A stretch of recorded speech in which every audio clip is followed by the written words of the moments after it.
If I were Locho and Yama, the decision to move into town would be a particularly difficult one. While the allure of urban life is becoming more and more difficult for nomadic pastoralists in Kham to resist, causing the urban settlement rate in some nomadic communities to be as high as 90%, for Locho and Yama, everything hangs in the balance, and the decision to move is not one that can be taken lightly. On the one hand, moving to town would mean increased access to medical care and access to education. Having had a child die at the age of 3, Yama would want her young daughter to have the best medical care possible so that she can stay healthy, grow up, and fulfill her parents' dream of attending school and learning how to read and write. In addition, Yama would benefit from more regular medical attention and a break from the daily backbreaking work of a nomad woman, given that her liver is swollen and she's been diagnosed with heart disease.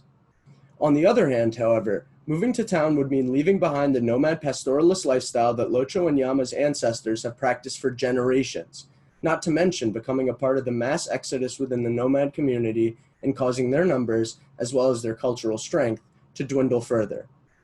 Likewise, while urban centers are somewhat lucrative and would allow Locho and Yama, in theory, to work jobs where the income was more consistent and less dependent on the success of the annual caterpillar fungus harvest so many have been forced to rely on, their lack of literacy and inability to speak or understand Han Chinese means that they would have difficulty finding work and would be alienated from a majority of their neighbors. Ultimately, despite moving to town meaning a new lease on life for Yama and an opportunity for her daughter to get the education they fantasize about, too many logistical and practical reasons stand in the way.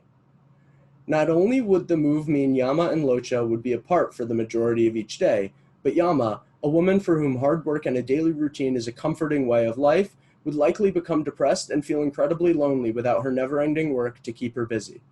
In addition, I believe that this, along with the temptation of adultery that Locho might face, would likely cause their now strong relationship, solid as stone due to their interdependence, to begin to fray, something I can confidently say both Locho and Yama, for their own sake and for the sake of their daughter, would want to avoid at all costs.